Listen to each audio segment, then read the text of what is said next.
Student VBT मैंने आपको जो valence bond theory last turn पे बोला है उसके बाद में इसके बाद का ही है हाइब्रिडाइजेशन। वीबीटी और हाइब्रिडाइजेशन एक ही पार्ट है। वीबीटी में मैंने आपको बताया था एटॉमिक ऑर्बिटल कंबाइंड होते हैं तभी बॉन्डिंग फॉर्म होती है। जब एटॉमिक ऑर्बिटल कंबाइंड होते हैं तो नए ऑर्बिटल बनाते हैं, तो वो हमारा हाइब्रिडाइजेशन के अंदर आता है कि इसके शेप को डिटरमाइन करने के लिए जो ये इसका जो मेन प्रोसेस लिया गया है इसके शेप को डिटरमाइन करने के लिए वो हाइब्रिडाइजेशन है। क्योंकि वीबीटी में शेप नहीं डिटरमाइन हुआ था, उसमें ये तो बता दिया था कौन सा ऑर्बिटल किसके साथ कंबाइन हो रहा है और कौन सा ऑर्बिटल क्या बना रहा है, ये तो हमें पता चल रहा था कि सिग्मा बना रहा है, पाई बॉन्ड बना रहा है, बट वहाँ पर शेप नहीं क्लियर हो रही थी, इसलिए हमें हाइब्रिडाइजेशन की ज़रूरत पड़ी। यहाँ पर मैंने हिंदी और इंग्लिश दोनों लिख रखा है, आप केवल इंग्लिश का ही नोट करेंगे, हिंदी नहीं नोट करना है आपको। लिखा है in order to explain the facts which could not be explain on the basis of VBT. जो हमारा वीबीटी से नहीं डिस्कस हो पाया था, जो एक्सप्लेन नहीं हो पाया था, उसको हम उसके लिए हाइब्रिडाइजेशन की प्रोसेस को कॉन्सेप्ट को दिया गया, प्रपोज किया गया। ये क्या है? The phenomena mixing up of atomic orbital of similar energies and formation of equivalent number of entirely new orbitals of identical shape and energy is known as hybridization. जो दो ऑर्बिटल ऑर्बिटल मिल करके जब एक नया ऑर्बिटल बनाते हैं उसको हम हाइब्रिडाइजेशन बोलते हैं, और वो जो नया ऑर्बिटल बनता है ना उसको हम हाइब्रिड ऑर्बिटल बोलते हैं। बहुत सिंपल है कि एटॉमिक ऑर्बिटल के जो इक्वल एनर्जी के होते हैं वो आपस में मिल करके जो नया ऑर्बिटल बनाते हैं और उनका शेप जो होता है, एनर्जी होती है, वो हमारी हाइब्रिडाइजेशन कहलाती है, और जो नया ऑर्बिटल बनता है वो हमारा हाइब्रिड ऑर्बिटल कहलाता है। ठीक है, इसके कुछ कैरेक्टरिस्टिक्स थे। पहला कैरेक्टरिस्टिक है कि एटॉमिक ऑर्बिटल और same energy participate in hybridization, मतलब लगभग इक्वल एनर्जी के ही जो होते हैं वही आपस में कंबाइंड होकर के एटॉमिक ऑर्बिटल्स को करके हाइब्रिडाइजेशन में पार्टिसिपेट करते हैं। सेकेंड है the number of hybrid orbital formed is equal to number of atomic orbital mixing, मतलब जितने एटॉमिक ऑर्बिटल मिक्स हुए हैं उतने ही हमारे हाइब्रिड ऑर्बिटल्स भी बनेंगे। ठीक है, उसके बाद सेकेंड है, उसका नेक्स्ट है the shape of the molecule can be predict of if hybridization of the molecule is known. हम अगर हाइब्रिडाइजेशन पता है तो हम उसका शेप भी बता सकते हैं मॉलिक्यूल का, कि इस मॉलिक्यूल किस शेप का है। उसके बाद the bigger lobe of the hybrid orbital also always has a positive sign while the smaller lobe on the opposite side has a negative। जब दो ऑर्बिटल मिक्स होते हैं ना तो जो एक ऑर्बिटल है उसका जो शेप है वो थोड़ा बड़ा हो जाता है और एक का छोटा हो जाता है। जैसे मैं आपको बता दूं, जैसे मान लीजिए ये बना, ठीक है, ऑर्बिटल कंबाइंड हो गया। ठीक है, तो ये जो ऑर्बिटल कंबाइंड होता है ना तो ऐसे हो जाता है, एक ऑर्बिटल का ये जो लोब है वो बड़ा हो गया, तो मान लीजिए ये पॉजिटिव है, ये निगेटिव है। ठीक है, तो यही है यहाँ पर कि द बिगर लोब जो होता है वो पॉजिटिव होता है और जो अदर वाला होता है वो निगेटिव होता है। ठीक है, ये इस पॉइंट्स का मतलब था। उसके बाद हमने टाइप्स ऑफ हाइब्रिडाइजेशन लिखा हुआ है, sp, sp2, sp3, sp3d, sp3d2 and sp3dt। इसको एक्सप्लेन अगर करना है तो हम कैसे एक्सप्लेन करेंगे? When one s orbital and when one p orbital mix to each other to form two नए atomic orbital, it is known as hybrid orbital and this process known as sp hybridization. ठीक है, sp2 के लिए when one s orbital 2p orbital combine to each other and form 3 equal energy and equivalent atomic orbitals is known as sp2 hybridization। ऐसे ही आप सबके लिए definition लिख सकते हैं। ठीक है, डेफिनेशन और हाइब्रिडाइजेशन को फाइंड आउट करने के लिए मैंने यहाँ पे फॉर्मूला लिखा है एच वाई, यहाँ पे एच भी हो सकता है, H is equals to 1/2 v plus X minus C plus A, मतलब v is a valence electron. हमने आपको बताया था कि ये हमें पता होना चाहिए वैलेंस इलेक्ट्रॉन्स कितने हैं, जो सेंट्रल एटम होगा उसके आउटर मोस्ट सेल में कितने वैलेंस इलेक्ट्रॉन है। ठीक है, उसके बाद एक्स है जो उसके सराउंडिंग अदर एलिमेंट होगा, जैसे मान लीजिए NH3 है, N सेंट्रल एटम हो गया, H उसके सराउंडिंग हो गया है, PCl5 है, P सेंटर का हो गया, Cl उसके सराउंडिंग हो गया। ठीक है, वैसे ही माइनस C मतलब C जो कैटायन का चार्ज होगा, प्लस ए एनायन का चार्ज। अगर नहीं है तो 0 0 लिख देंगे, है तो वही लिखना है। अगर प्लस का चार्ज है तो आप उसमें कैटायन में लिखेंगे, और अगर नेगेटिव का चार्ज है तो आप एनायन में लिखेंगे। साइन जो लगा है वही लगा रहेगा। ठीक है, और चार्ज केवल आपको यहाँ पर लिखना है, ये मैंने आपको लिखा है। अगर वैल्यू ऑफ H अगर वैल्यू 2 आती है तो sp होगा, 3 आती है तो sp2। अब कैसे 3 है 2 है, एक s और एक p, कितने हो गए 2, एक s और 2 p 3, एक s और 3 p 4, एक S 3P 1D 5, एक S 3P 2D 6, ठीक है, ऐसे 7।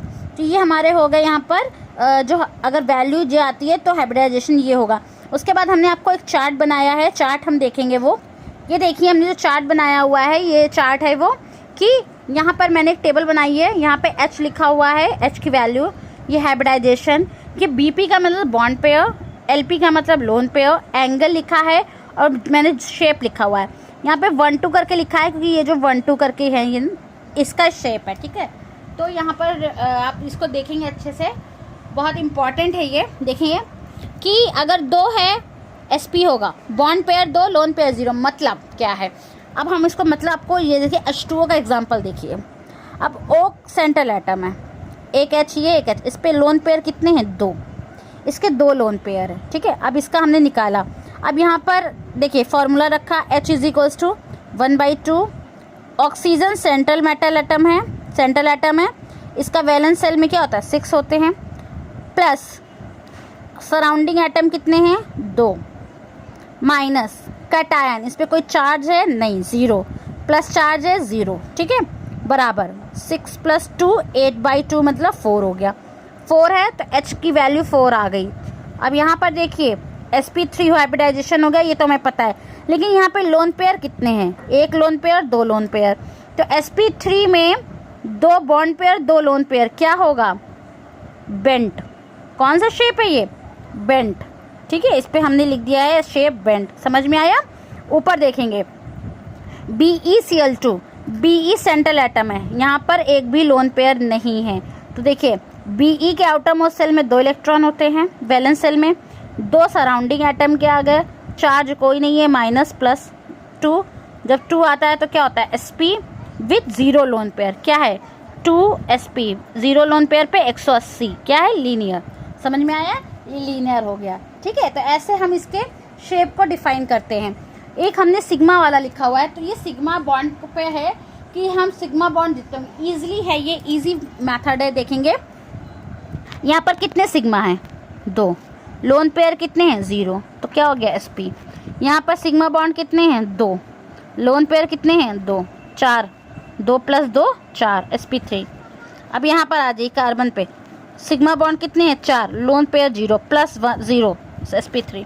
ऐसे भी हम कर सकते हैं कि अगर जो हमारा sigma bond plus lone pair लिखते हैं, लोन पेयर 0 है तो 0 लिख देंगे प्लस को, या हम इसमें यहाँ पे ऐसे कर सकते हैं कि देखिए 4 + 0 = 4, मतलब sp3 कि लोन पेयर और सिग्मा को हम जोड़ करके लिख दें तो वो भी हमारी यही आएगी, ठीक है।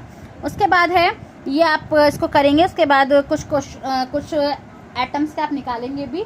उसके बाद हमने हाइड्रोजन बॉन्डिंग बताई है, hydrogen bonding it very important, इसका मॉलिक्यूलर ऑर्बिटल थ्योरी रह जाएगी, वो आपको नेक्स्ट टर्न पे बताएंगे।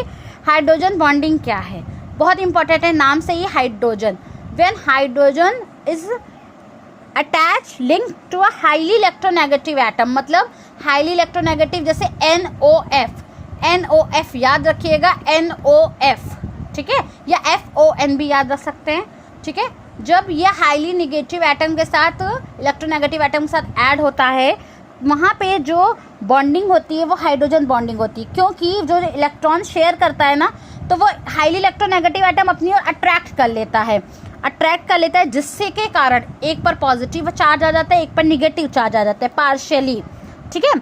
तो वही लिखा है, ये बहुत ही weak bond form between them, this bond is called hydrogen bonding, समझ में आया। स्ट्रेंथ ऑफ हाइड्रोजन बॉन्डिंग की जो मैंने लिखा है, सबसे ज़्यादा F का होता है, फिर O का होता है, फिर N का होता है, मैंने आपको बताया FON याद रखने के लिए। प्रॉपर्टीज हैं solubility, alcohols are soluble in water because of the hydrogen bonding which can take place between water and alcohol molecules. कि यहाँ पर ये जो लिखा हुआ है ये आपके क्वेश्चन डिपेंडिंग है, कि क्वेश्चन मान लीजिए आता है कि why alcohol is soluble in water, तो आप इसको लिख सकते हैं कि because they form hydrogen bonding. Volatile और boiling point, as the compound involving hydrogen bonding between different molecules have a higher boiling point, क्योंकि ये लेस वोलेटाइल होते हैं और इनकी बॉइलिंग पॉइंट इसीलिए ज़्यादा होता है। Viscosity and surface tension, the substance which contain hydrogen bonding exist as an associated molecule, so their flow becomes comparatively difficult, they have higher viscosity and high surface tension. ठीक है।